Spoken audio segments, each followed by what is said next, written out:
Olá pessoal, sejam muito bem-vindos a mais um episódio do CMIcast. Hoje eu faço um convite para você. A gente vai mergulhar nos bastidores da computação de alto desempenho no Brasil, os chamados supercomputadores. Claro que eu não consigo falar disso sozinha, então eu trouxe dois especialistas na área. A gente está recebendo hoje o Fabrício Simeone de Souza e também o Leonardo Martinucci, ambos são aqui do ICMC. Muito obrigada pela presença, por terem vindo. Obrigado pelo convite. Fabrício, eu vou começar por você, pedindo para você se apresentar, contar um pouquinho da sua história com o ICMC. Você é professor do ICMC, mas tem multitarefas aqui dentro, sim, né? Sim, sim, sou professor, Departamento de Matemática Aplicada, sou pesquisador do CMI e estou à frente do Centro de Supercomputação do CMI, que hospeda aí o Cluster Euler, né, que é um equipamento muito importante de computação de alto desempenho disponibilizado aí para os pesquisadores daqui, da USP e do Estado de São Paulo. E agora, o que os dois têm em comum é o que a gente vai entender agora, né? O Leonardo, na verdade, você é especialista de laboratório, entrou por essa via, né, na USP. Exato. E também tem em comum com o Fabrício, tá na gestão de um supercomputador que fica aqui dentro, é isso? Eu trabalho mais na parte técnica, né, operacional do equipamento, enquanto o professor Fabrício ele coordena toda a central.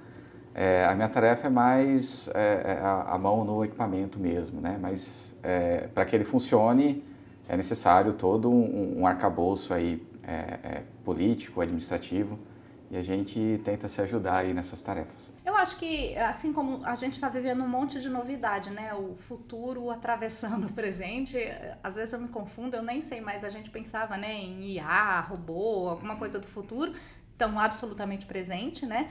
Então, eu acho que os supercomputadores, para a gente explicar, porque a gente também está presente, né, na FAFC TV, a gente não está conversando ainda bem só com o universo acadêmico, a intenção desse programa é realmente popularizar, né, as ciências exatas e a matemática. Então, eu gostaria que vocês explicassem para a gente o que é um supercomputador, né, dentro desse universo futurista. É alguma coisa que chegou, é isso, Fabrício? Não, isso já existe há bastante tempo, né? Essa supercomputação já existe desde a década de 50, 60, onde a gente tinha esses grandes computadores para fazer simulações de, por exemplo, da bomba atômica, né? E foram utilizados computadores, aglomerados de computadores para realizar uma quantidade de cálculos. Então, o supercomputador nada mais é do que um aglomerado de computadores, né, ligados de uma forma bastante específica, né, para que você tenha um alto desempenho de comunicação e processamento de dados. Eu tenho aqui uma imagem, né, que fica, na verdade, aqui, né, é controlado pelo CMI, dentro da estrutura do ICMC.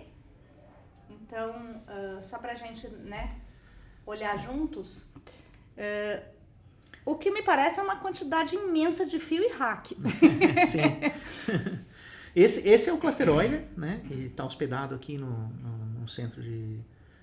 no CETISC, né, no Centro de Tecnologia da Informação, aqui de São Carlos. E lá eles têm um data center, né, onde ficam hospedados aí esses aglomerados de computadores.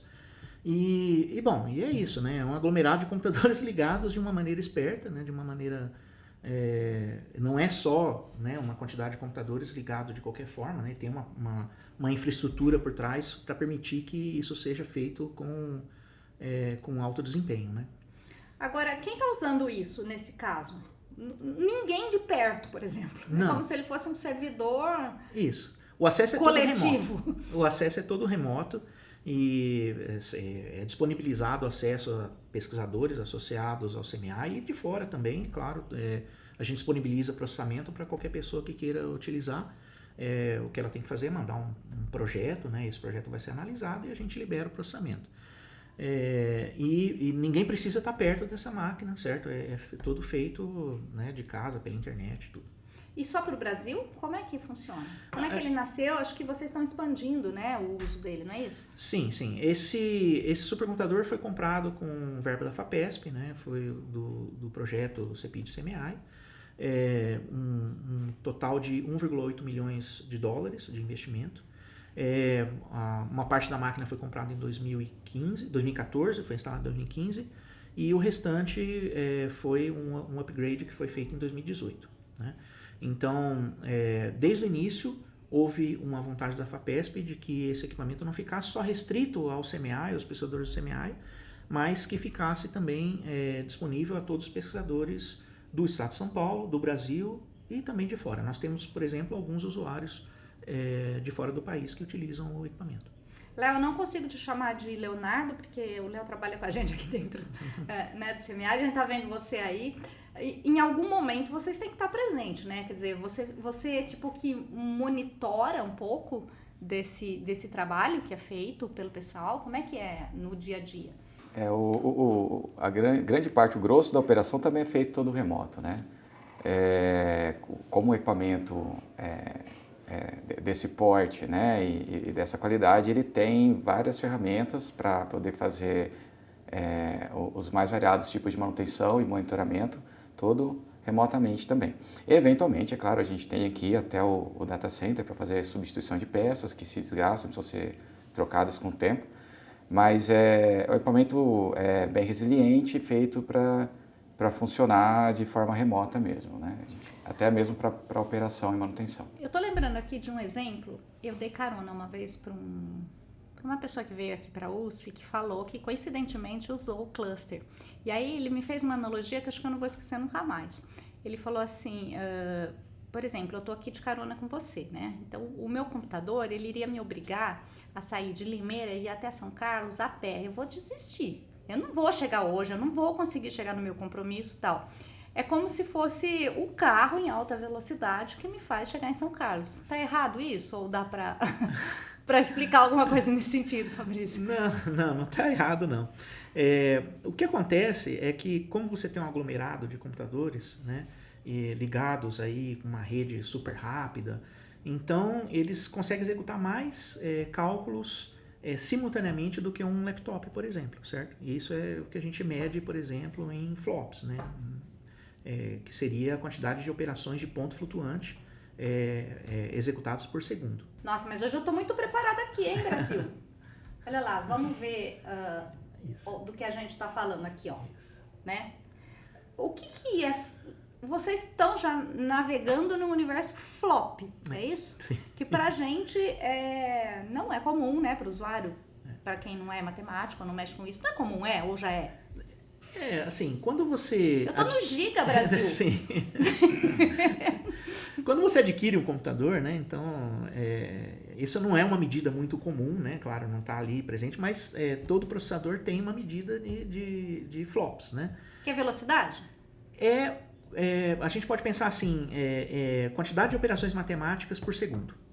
Entendeu? Então... Lembra que eu perguntei? São umpa-lumpas, gente, fazendo cálculos rapidinho lá dentro para entregar a resposta. Sim, exatamente. Então, por exemplo, aí a gente está olhando ali os megaflops, né? O que é um megaflop? Seria 1 milhão de operações matemáticas por segundo. Né? Então, aí a gente vai... quando a gente multiplica isso por 1000, então você vem para o gigaflops, né? Que é 1 bilhão de operações matemáticas por segundo.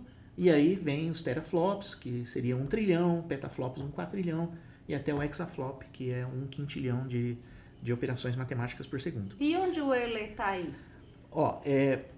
Um laptop comum, por exemplo, esse aqui, ele está na casa ali de 200 a 500 gigaflops, certo? Então, de 200 a 500 bilhões de operações matemáticas por segundo.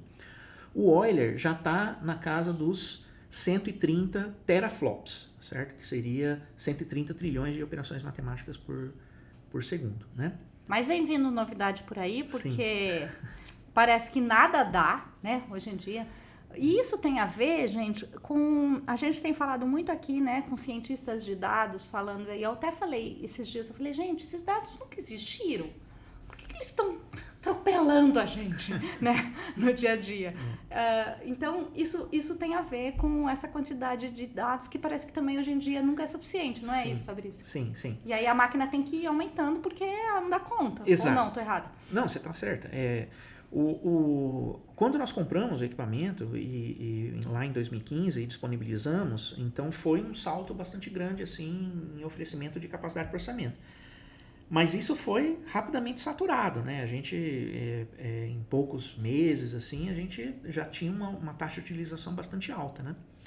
E continuou assim até o upgrade, que foi em 2018, a gente aumentou a capacidade de processamento e novamente saturamos. Então, assim, a gente tem uma demanda reprimida, de fato. E o equipamento computacional não consegue acompanhar essa demanda reprimida, né? Então, esse é um equipamento que já tem lá seus 10 anos, né? Já tem uma certa obsolescência e né, precisa de uma atualização agora para a gente poder atender essa demanda reprimida novamente. A boa notícia é que ela está sendo feita, né, Léo?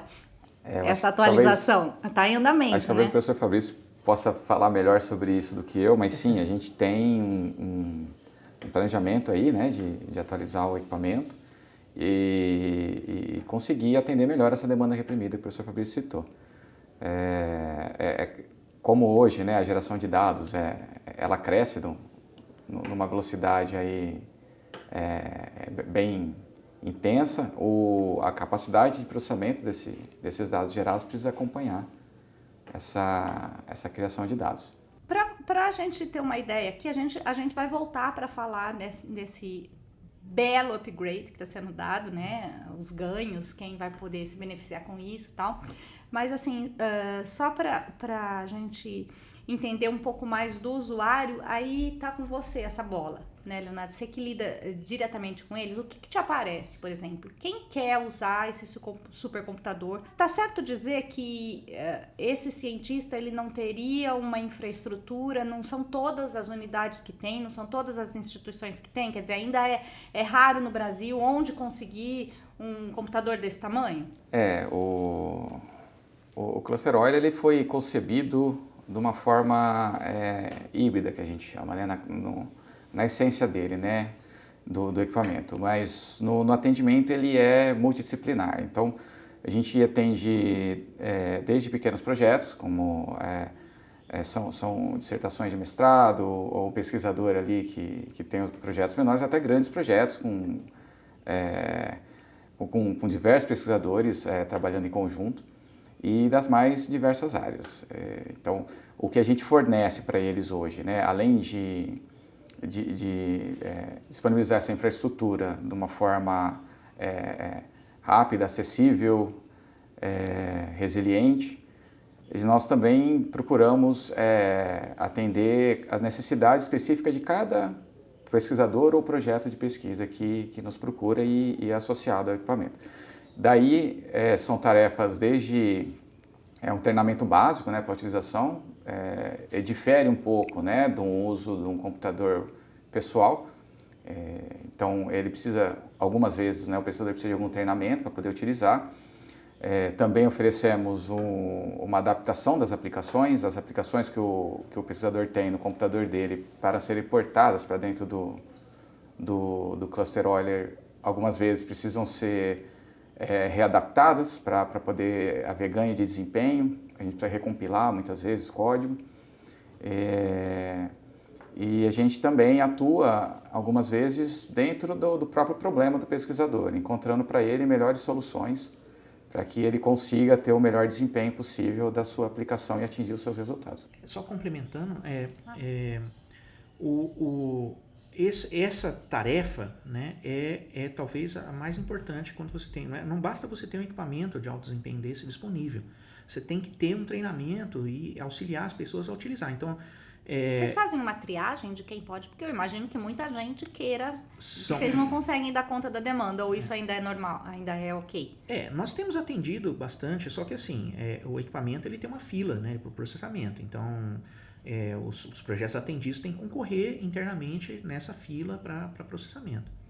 Mas se a pessoa, por exemplo, quer rodar alguma coisa ali, não adianta nada, é como você entregar, por exemplo, uma Ferrari para alguém que não sabe dirigir. Então, você precisa treinar a pessoa para que ela consiga usar o equipamento na sua máxima capacidade, né?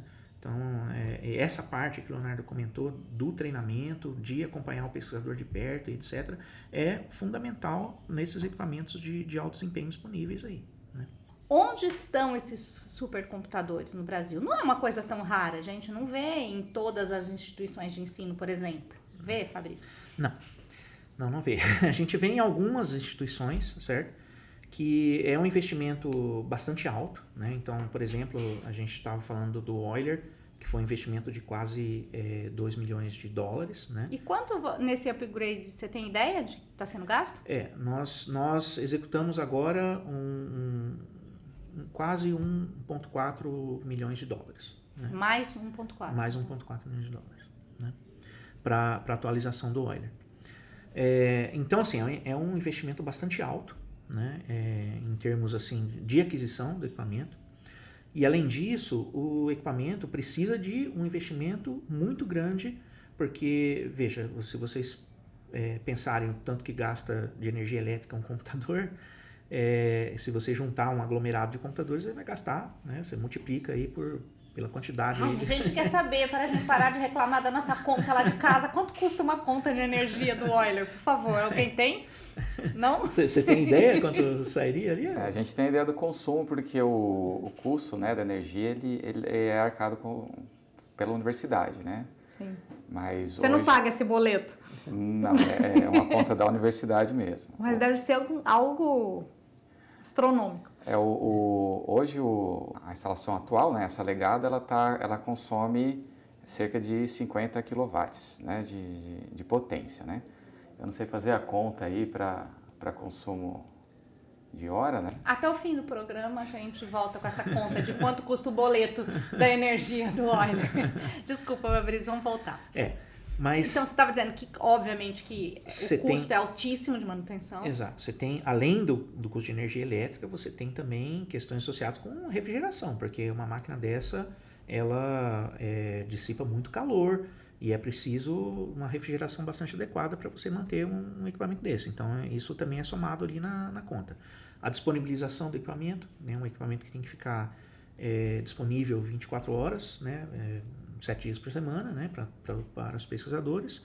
Também demanda um sistema de backup de energia. Então, por exemplo, se cair energia, entendeu? É muito ruim você derrubar uma máquina dessa, né? Você pode causar danos irreversíveis. Então, tem que ter no break, tem que ter um grupo gerador e etc. Além de tudo isso, tem que ter também a despesa com mão de obra, com pessoas qualificadas para operar o equipamento. Né? Ou seja, esse investimento que você está falando de milhão aí, ele é o de menos. É uma pequena parte desse investimento altíssimo aí que a gente tem.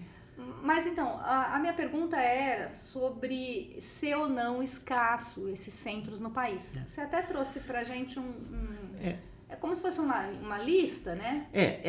Onde estão? Sim, aqui é a lista chamada Top 500, certo? É uma lista organizada por uma instituição independente. E ela lista os maiores supercomputadores do mundo, né? Então, o Brasil está presente nessa lista, então vocês podem ver aqui alguns dos computadores que estão presentes na lista. O maior deles é um computador da Petrobras, né? Que também é o maior no Brasil. Ele está na lista, mas é o maior do Brasil. É o maior do Brasil, só que ele está em número 86 na lista do Top 500 mundial. Viu? Né? Mas ele é da Petrobras? Esse é da Petrobras. Que sim. Não dá para dizer que é do governo? Ele é só para uso da Petrobras? É para uso das pesquisas científicas desenvolvidas no CEMPS da Petrobras. Então, por exemplo, simulações de reservatórios de petróleo, esse tipo de coisa, internos da Petrobras é feitos nesse computador. Fabrício, por que eles têm o maior supercomputador do país e também usam o Euler? Não, aí sim, eu tenho um projeto de pesquisa com a Petrobras, né, e a gente desenvolve que área que é? Na simulação de reservatórios de petróleo, né, então a gente trabalha desenvolvendo métodos matemáticos para simulação de alto desempenho de reservatórios de petróleo. Ou seja, ninguém vai lá, cava e acha petróleo mais.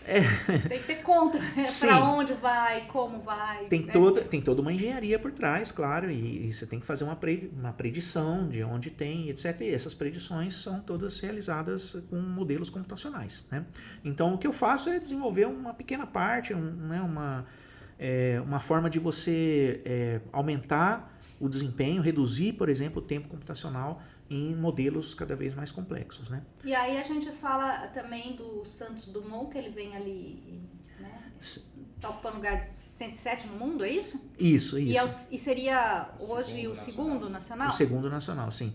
O Santos Dumont é o maior computador assim, disponível para processamento para pesquisas, né, para pesquisadores aqui do Brasil. Onde ele está?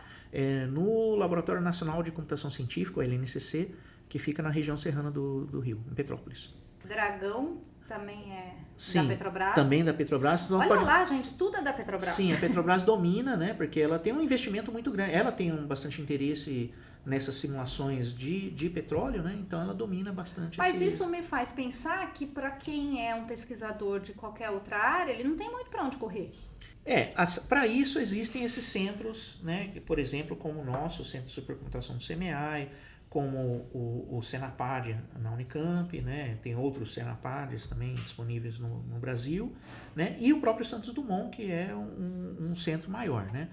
Então, esses centros conseguem absorver um pouco da demanda para o processamento de alto desempenho no Brasil, mas ainda está um pouco aquém do que a gente poderia ter. Se você olhar, por exemplo, a lista dos top no mundo, os primeiros computadores classificados, você vai ver que a maioria deles estão em centros de pesquisa, em laboratórios nacionais dos Estados Unidos, né?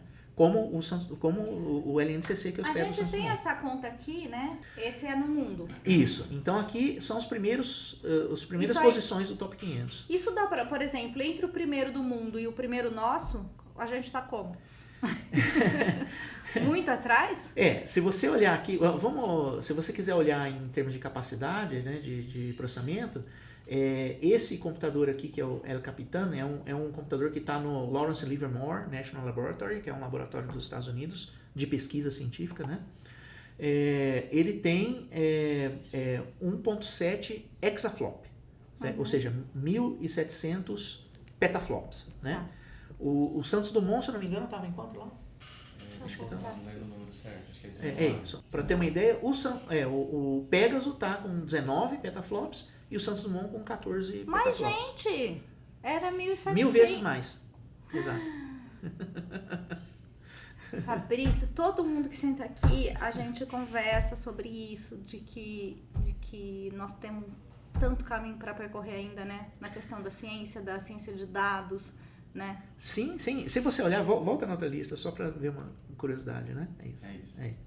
Ó, o primeiro é de um laboratório nacional dos Estados Unidos. O segundo, do Oak Ridge National Laboratory, outro laboratório nacional dos Estados Unidos. O terceiro, outro laboratório nacional dos Estados Unidos. Então, daí dá para ver como os Estados Unidos... Isso aqui são laboratórios que trabalham com pesquisa científica e claro, ligados ao Departamento de Energia e outras posições nos Estados Unidos, né? Então, assim, esse é um investimento pesadíssimo do governo americano, né, de outras instituições que fazem com que eles tenham uma disponibilidade de processamento de alto desempenho muito superior ao que a gente tem aqui no Brasil. Aí muita gente pode estar pensando assim, né? Mas o meu laptop dá conta, eu não preciso estar nessa conversa. Gente, a gente precisa porque a gente está falando de desenvolvimento de país, a gente está falando de indústrias que, por exemplo, se não tiver um computador desse, não faz, não é isso? Exatamente. Se você pensar, por exemplo, toda vez que você assiste a TV e vê a previsão do tempo, aquelas previsões do tempo são feitas com cálculos matemáticos, com simulações de modelos de escoamento da atmosfera, né? E são feitos em supercomputadores aqui no Brasil para dar a previsão do tempo que a gente vê todo dia na TV. Então, esse é um modelo, mas assim, esse é um exemplo, mas você tem muitos outros exemplos, né? Então, a gente tem muito desenvolvimento na área de inteligência artificial também, que está demandando um poder computacional muito grande. Vocês deram um exemplo agora, enquanto a gente estava no intervalo, por exemplo. A gente quer uma válvula, a gente não quer infartar e morrer, né? A gente quer ter uma alternativa. Essa alternativa não se faz sem supercomputador. Exato. Então, uma das pesquisas que foram feitas aqui no Euler, né, no nosso computador, foi simulações computacionais de uma válvula cardíaca, né? Uma válvula coronária, né? Uma válvula que para substituir a válvula da aorta, né? E foi feito um modelo computacional dessa válvula e as simulações foram feitas aqui no Euler, né? Já foram publicados alguns artigos sobre essa simulação. E aí, nesse sentido, Léo, que áreas que a gente está falando de usuários? Todas? Bom, no nosso caso, a gente tem desde das crias da casa, né, o pessoal da matemática, da computação, mas tem muitos pesquisadores com projetos vindo das áreas de química, física, medicina, astronomia. Eu não lembro quais mais eram. Por aí Ciências vai. sociais, Ciências sociais também. Na área de ciências de dados, por exemplo, para gerar políticas públicas. A proposta do Euler sempre foi essa, né, de ser multidisciplinar e atender esse workload, né, essa carga de trabalho de uma forma bem abrangente, né? Quem foi o Euler e por que chama Euler? Por que não chama, por exemplo, sei lá, Albert Einstein, alguma coisa assim, Fabrício? O Euler foi um matemático, né, que Escreve Euler, por isso que eu falei Euler outro dia. E aí, quando a gente digita Euler, briga ali com o jogador do Palmeiras, viu, gente? No Google. Mas vamos lá. Então, ele é um matemático que nasceu na Suíça, né, em 1700, viveu nos anos de 1700, né? E ele é responsável por uma grande quantidade de métodos, é um dos pais do cálculo. Então, teoremas, isso tudo. Sim. No dia a dia ali, como professor, você acaba usando ele também. Sim. Como professor, nós temos, por exemplo, eu hoje mesmo dei uma aula ensinando um método de Euler, né? Que é um método para resolver equações diferenciais. Então... E por que ele merece ser o padrinho, né? Ter o nome do nosso assim, supercomputador. Quem bateu foi... fomos nós mesmo. Porque quer dizer que ele é um cara que vocês admiram. Sim. Dentro da nossa área, por exemplo, na área de matemática aplicada e etc., é um dos nomes mais importantes, né, dessa área. E nós queríamos colocar, né, um nome que fosse bastante impactante, né, dado, né, a importância do matemático. Eu queria que você, o Léo também, a gente falasse um pouquinho agora sobre o quanto que esse upgrade vai ajudar, né, como que vocês estão prevendo, né, esse crescimento, que não é só em flops, como a gente viu um pouco, mas sim também em atendimento, em usuários. Como é que vocês estão prevendo isso tudo? Bom, como a gente disse, tem um orçamento, né, que já foi executado, né, o computador, aliás, já foi comprado, tá no Brasil, e agora a gente está em processo de instalação, né. Com essa máquina, nós vamos agregar aí mais ou menos 850 teraflops, né? E juntando com os 130 que nós temos, aí nós vamos bater perto da casa do petaflop. Eu vou voltar pra gente olhar aqui. Você falou que a gente estava no Tera, não? Sim. Por enquanto a gente está aqui, né? Então Sim. A gente vai, agora com a aquisição desse novo equipamento, a gente vai ficar com 900 e quase batendo aí 1 petaflop, né? Então a gente vai passar daqui para cá. Olha, isso é bom demais, hein? Na escala ali. Até sim. Porque no vermelho ali deve estar os gringos americanos só, né? São as primeiras Hoje. máquinas que a gente viu no bloco anterior, né? Que estão na casa do petaflop, 1,7 petaflop. Então o que isso representa mesmo na prática, né? Em aplicações? Em aplicações, a gente primeiro, como eu disse, temos uma demanda bastante reprimida de processamento, né? Então, vou dar um exemplo prático, né? Num projeto de pesquisa que eu coordeno com a Petrobras, nós precisamos fazer algumas simulações e hoje o Euler não consegue atender da forma como ele é, né, a nossa demanda de processamento. Então, a gente faz um pouco no Euler e tem buscado muito o Santos Dumont para fazer esse processamento. Quer dizer, entre vocês também tem uma parceria. Sim, eu não consigo atender, quem consegue? Sim, porque normalmente é feito tudo através de projeto. Então, nós submetemos um projeto, o Santos Dumont foi aprovado e aí a gente ganha lá uma cota de processamento, né? Então, a mesma coisa a gente faz aqui com o Euler. As pessoas querem processar, mandam projetos para a gente avalia e dá cotas de processamento, né? Então, assim, temos uma demanda reprimida, né? E esse aumento vai suprir bastante essa demanda. A gente também investiu bastante no processamento GPU, né? Então, nós estamos adquirindo aí 16 cards H100, que é um card de processamento GPU, que é um acelerador, né, de processamento, muito utilizado na área de inteligência artificial. Então, com esse upgrade, a gente vai conseguir atender bastante demandas da área de inteligência artificial também. Léo, se você já falou, me desculpa, mas como usar tem todo um procedimento, né? O primeiro passo é parte de onde? É procurar o ICMC, né? Procurar vocês. Isso, hoje a utilização está condicionada à criação da conta, né? No site do Olier você pode encontrar ali os mecanismos de como, que a gente vai deixar de como criar a conta. Ali você submete o seu projeto, ele vai ser avaliado pelo comitê gestor e uma vez aprovado e com acesso, né, com a conta para acesso, havendo a necessidade, a gente pode sim fornecer o treinamento de uso, se a pessoa já tiver, se o pesquisador já tiver o conhecimento, ele já está livre para usar. Como o professor disse há pouco, existe uma fila.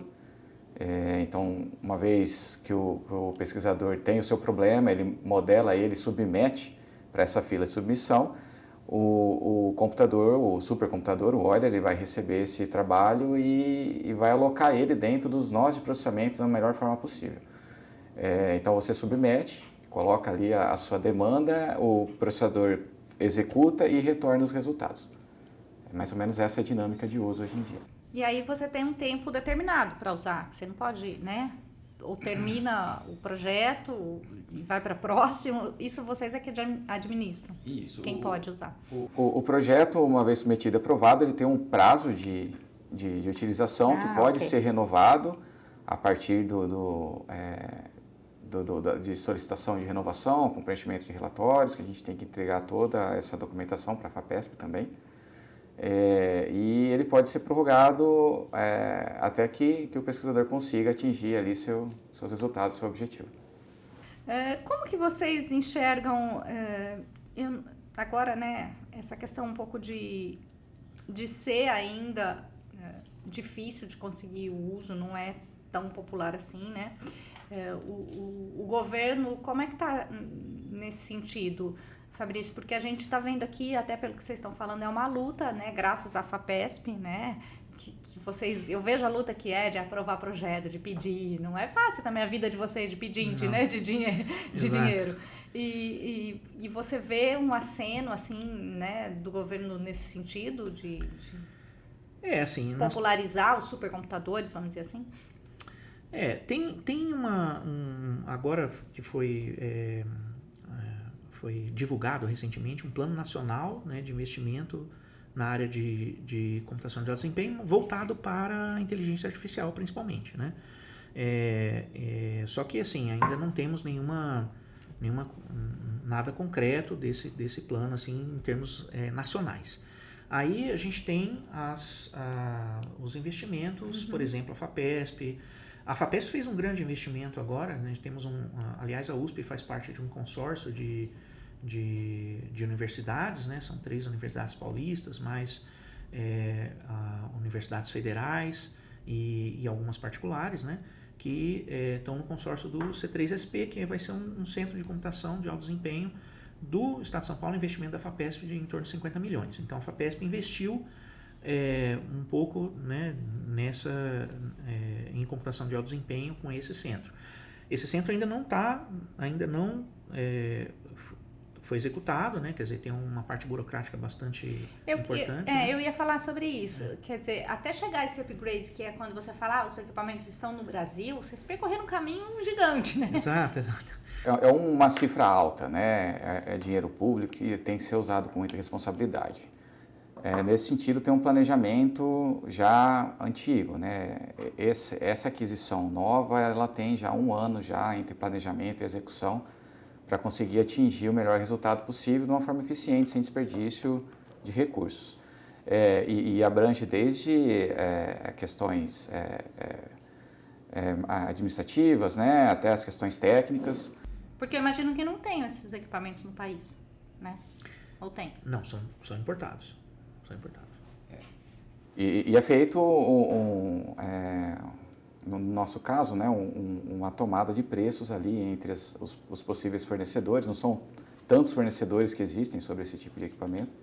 E a gente tenta sempre encontrar o melhor projeto, a melhor solução, de forma a ser eficiente e atender esse requisito, né, que a gente atende na central de ser multidisciplinar, de poder atender não apenas o pesquisador seja de IA ou de mecânica de fluidos, mas qualquer pesquisador que precise desse tipo de equipamento para desenvolver sua pesquisa, ele esteja contemplado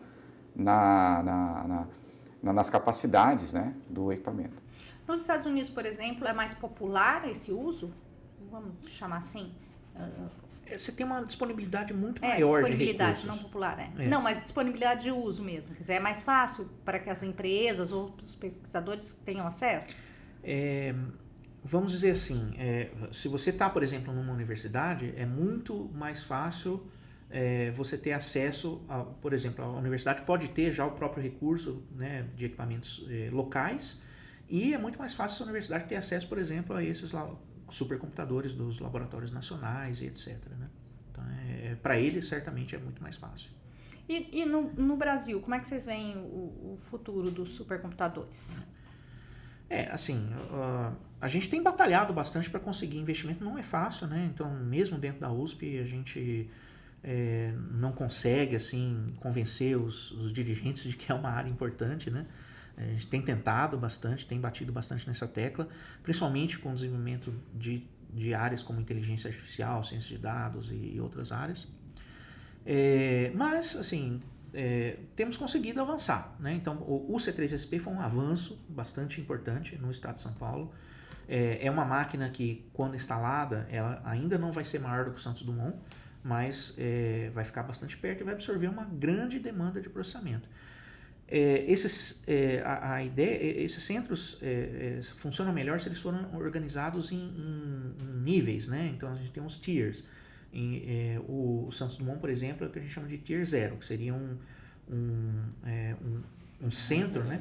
Um centro de referência maior, que tem normalmente equipamentos maiores e pode absorver uma demanda por processamento muito grande. Assim, se você tem um modelo super detalhado que vai demandar muitos processadores ao mesmo tempo, você mandaria para um centro desse. E você tem um aglomerado de centros menores, né? Por exemplo, o nosso, né, o centro de supercomputação do CMI, o Senapad e outros computadores e outros centros desses, absorvendo uma demanda um pouco mais capilar, né? Então, assim, você tem pessoas que às vezes não tem um código super eficiente ou vai demandar uma pequena quantidade de processadores, aí manda para esses centros assim, para absorver essa demanda. Então, com essa divisão, né, a gente espera que funcione bastante bem assim, essa distribuição aqui no Brasil. Mas a gente ainda esbarra na limitação do investimento mesmo, né? Você pode ver que esse investimento que o Brasil tem, a maioria que a gente tem é investida pela Petrobras, que é a maior empresa que tem feito isso aqui no Brasil. Não temos nenhum computador de universidade no Top 500, por exemplo, certo? A gente tem do LNCC, que é um laboratório nacional, né, de computação científica. Agora, em universidades, o Euler vai ser um dos maiores.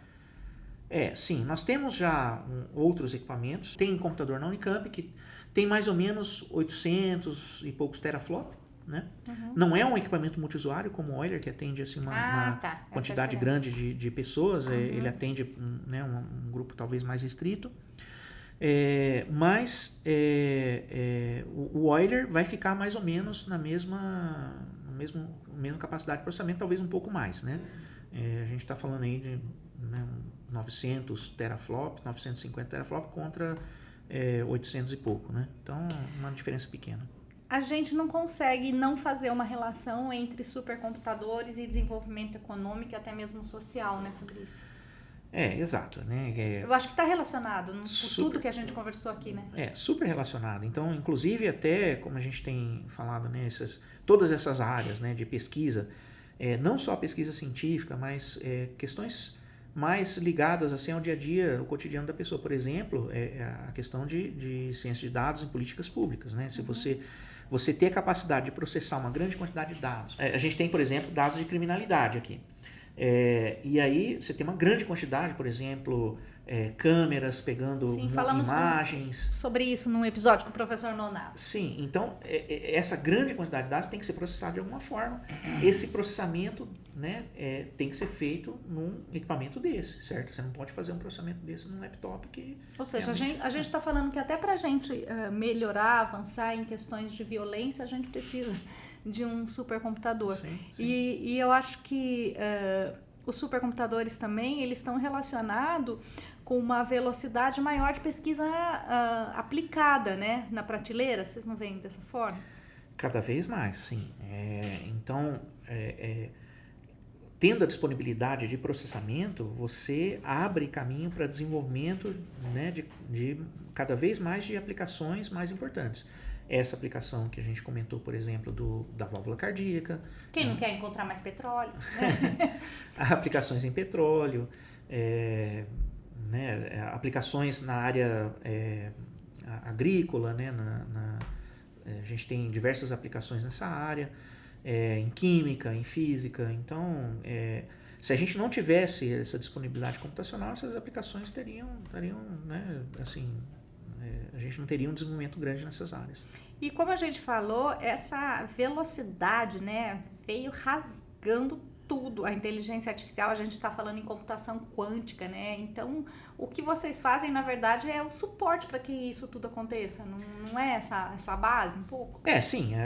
Assim, a gente tem, principalmente na área de inteligência artificial, né, que é uma área que tem demandado muito processamento, principalmente processamento em GPU, né? É um tipo de processamento bastante específico. E como essa área está crescendo cada vez mais, né, de uma maneira exponencial, né, então a gente está tendo uma demanda muito grande. Na parte de computação quântica, né, a gente ainda engatinha, né, assim como desenvolvimento mundial, mas tem, por exemplo, aqui na USP tem iniciativas já trabalhando na área de computação quântica, assim, né, mas é claro que essas pesquisas todas, né, o objetivo sempre é disponibilizar computações cada vez mais rápidas, né, para trazer esse desenvolvimento. E agora uma opinião pessoal mesmo sua aí na série de provocações, né? Você acha que existe uma tendência e você é a favor de descentralizar esses centros ou você acha que ganham deles estarem em polos? Eu acho que a gente tem que ter os dois modelos, né? Então a gente tem que ter o que eu defendo, assim, o que eu acho é que a gente tem que ter grandes centros que consigam absorver uma demanda bastante específica de processamento, assim, que demandam grande quantidade de núcleos de processamento, grande quantidade de GPU.